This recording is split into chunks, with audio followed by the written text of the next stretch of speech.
enter the India-Russia partnership. Those two old allies with deep Cold War era ties are now leveraging their political trust to rebuild economic autonomy. There are, of course, limits. Rupay and Mir remain regional players compared to Visa and MasterCard's global reach.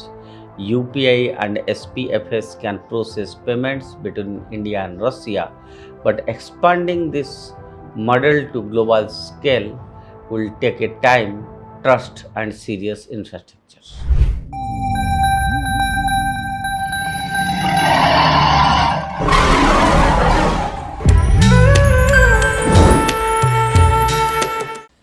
Namaskar, myself Deepak Kumar Rath. I welcome you to the digital media of Uday India.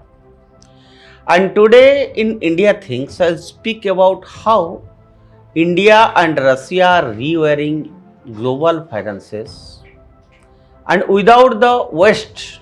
So, in a bold and symbolic move, India and Russia are forging ahead with a new financial highway, one that passes the traditional Western dominated payment architecture. At the heart of this endeavor is the growing interoperability between India's RuPay and Russia's Mir card networks, as well as the integration of India's Unified Payments Interference UPI with Russia's system for transfer of financial messages, Moscow's alternative to SWIFT. So this is more than a technical development, it's a quiet revolution with global implications. As you know, for decades, global finance has been governed by a tightly knit Western infrastructure. Visa and MasterCard have dominated retail payments. SWIFT has served as a backbone of international bank messaging.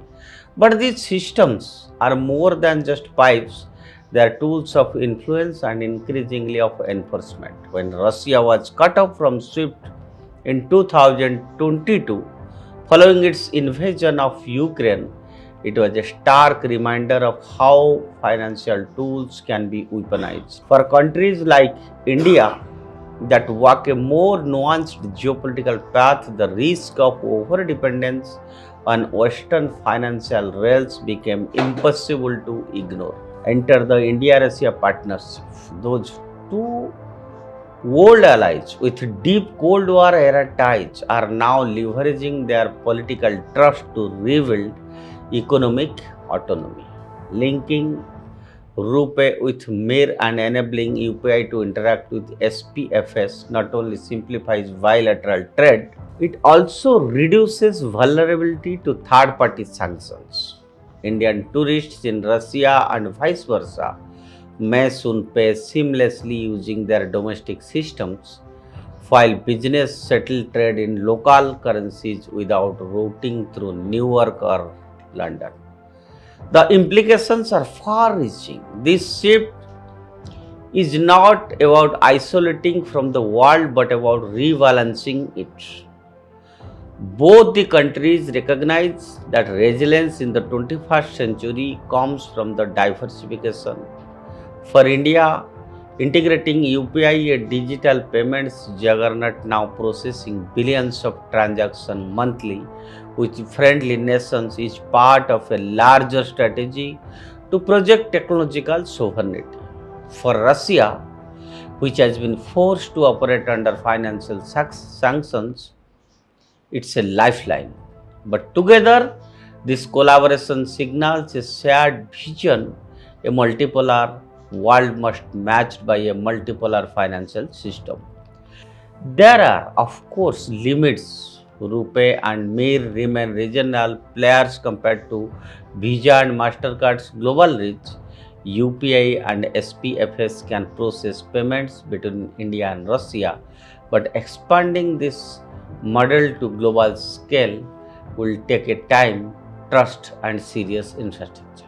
The challenge lies in persuading other countries to join this emerging ecosystem, not just for convenience but for a redefined outstanding of financial independence. Still, the symbolism is powerful.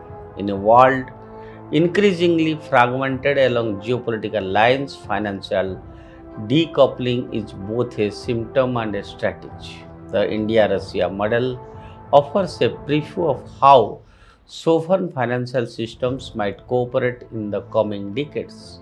It is a response to both the overreach of traditional powers and the aspiration of emerging ones to shape their own destiny. The creation of a financial corridor between New Delhi and Moscow is not a rejection of globalization but rather a call for its evolution.